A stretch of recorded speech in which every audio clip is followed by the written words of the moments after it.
Welcome back, ladies and gentlemen. Episode 11, Part 3. What do you got for me, Jim? Well, Kev, it's about that time. Do you hear it, Kev? I didn't hear anything. You hear it? You don't hear that? Hey, Well, listen, Kev. Listen close. there it is. There it is. The magic sound that comes to us every time and comes to be us within. What is it, Jim? The beer of the week! All right, Jim. Kev, it's on your side. What do we got? I am excited. I'm excited, but I'm a little nervous. You know, we did read this. This is going off the board a little And bit. I don't even know if I can... There's only really one way to pronounce this, but I will tell you, ladies and gentlemen, this is another Michelob I product. see some bourbon going on. Well, it's a beer, but it's called Winter's Bourbon Cask. C-A-S-K, whatever the hell that means. Winter's Bourbon Cask Ale. Flash it out there for the fans. There it is for the people. There's a I don't know if you can see that. There's a little snowman on there. And supposedly now, winter ale aged in bourbon oak casks. Ah, that's where the whole cask thing comes from. With whole Madagascaran vanilla beans. Madagascaran. I know it's from the fucking island of Madagascar, but the way they're wording this, it just doesn't sound right. Huh. Anyway, it's made with vanilla beans from Madagascar. Oh, it is intriguing. All right. Well, geez. Let's see. Let's see, Jim. Vanilla in the beer. You know what, Jim? I'm gonna do you a solid. You try it out first, my man. Oh, just wash the taste buds out. Oh, good. With Try some them out. red stripe. Let me wash them out with some Ying. Very interesting scent, Mike. Do you smell any vanilla? I don't know if it's vanilla. It's interesting. That's all I can say. It's very different. It's gotta be. I don't know. All right. Well, Michelob product. Let's 6.0. 6.0 on that 6.0 one. alcohol That's cool. content. All right. Well, Hit it up. Oh, foaming all over the place. Wow. Well, I see the eyes glow like it's good. I need a recap. Recap. Is this my stove or yours? Mm. Oh, mine. Good. This is a foaming motherfucker too. Oh, Kev. Mm. Oh my God. Really? Dude. I'm gonna tell you right now that not only are you gonna subscribe to this, you are going to fall in love with this beer. Really? This is Now, I have to ask you, is there any hint of vanilla? There is a strong hint of vanilla. This Strong hint. Kev, I have got to say, this is one of the best beers I've ever had. This Get the fuck out of I'm here. going to go out on a whim here and say this is an amazing beer done by an amazing company, and Pass you got to try this. I don't smell any vanilla. You're saying it's strong, though. I don't smell any. Hit that shit. Cheers. Feel me on that? That's a mighty fine beer, Jim. It is, isn't it? That is a mighty fine beer. But you say you taste vanilla. Mm-hmm. No, you don't taste it? No. No, take a second hit over there.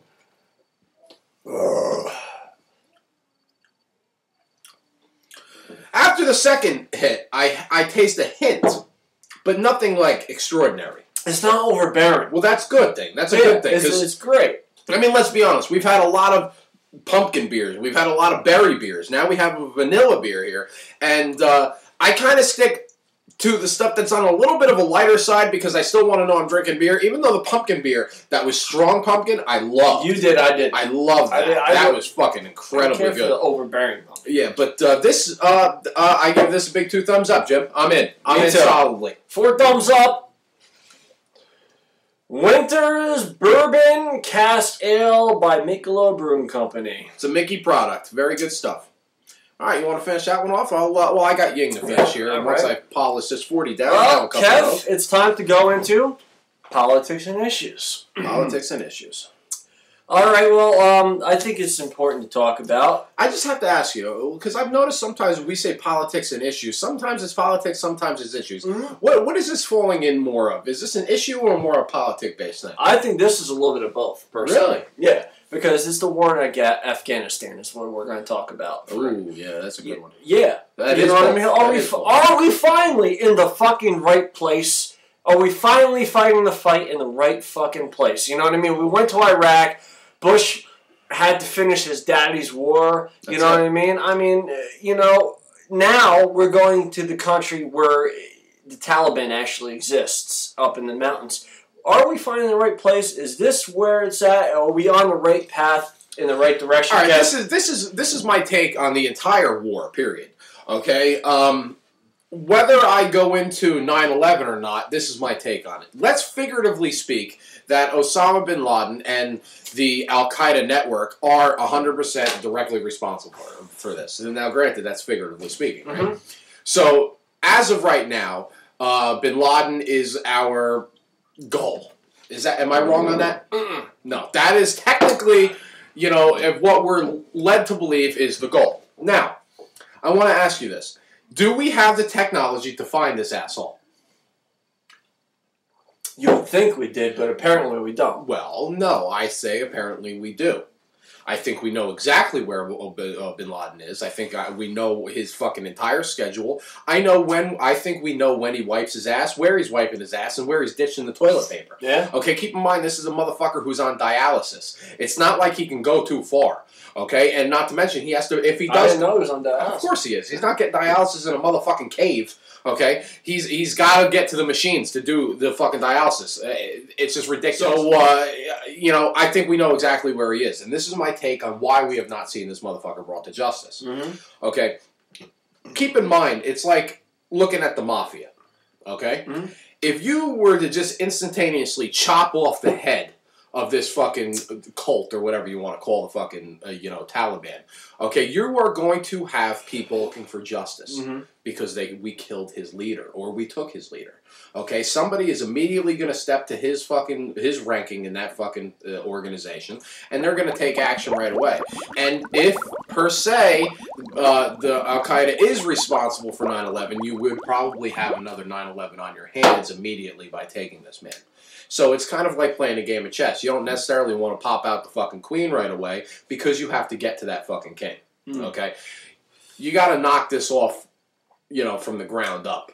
Okay? You got to fucking take out the foot soldiers before you can fucking take out the head. Mm-hmm. Okay? You don't want to fucking this thing lopsided. Yeah. So they probably know exactly where he is. That's why they're not taking him out, because you don't want fucking action. You don't want them to get all pissed off. Then you're going to have the entire Middle East, where we're sitting there right now, fucking up in arms because we picked off one of their fucking cult leaders. You don't want to do that. I got to say, the war in Iraq, I wasn't for. You know, it's just like... well, it was bullshit. It was complete bullshit. You know what I mean? How many American soldiers' lives were lost in the Iraq War? You know what I mean? How many countless lives were given for nothing? Exactly. There's there really isn't. And which brings me to my question. Is there even a point to be fighting in Afghanistan? 9/11, listen. You know what I mean? Believe me, I sympathize with all the family members and everything. Everybody was affected by 9/11. You know what I mean? But I have to question whether or not this whole conspiracy thing. We saw, you ever watch Michael Moore with the 9/11 Fahrenheit? Fahrenheit 9/11, you know what I mean? There's loose change, there's in plain sight. They're saying that, like, you know, this is a whole government conspiracy thing. Absolutely. Which begs my question. I mean, we're pretty much out of time here. You know what I mean? Are we in the right place? Is this, you know what I mean? Is this worth it, people? You know what I mean? Are we sacrificing our women and children, our you know, parents, our mothers, our fathers, our friends, our comrades, proud patriots for nothing? I mean, you know, what do you think? I don't know. That's a good question, Jimmy. On that note, ladies and gentlemen, this is now the end of episode 11, and I guarantee you, if not on Yours Now episode 12, on our website, we're going to go more into the war in Afghanistan and get your thoughts and opinions on that.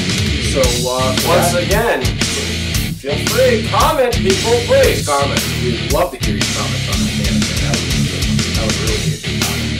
Anyway, ladies and gentlemen, thank you for watching Yours Now. I'm Kevin Boone. This is James Sevilla.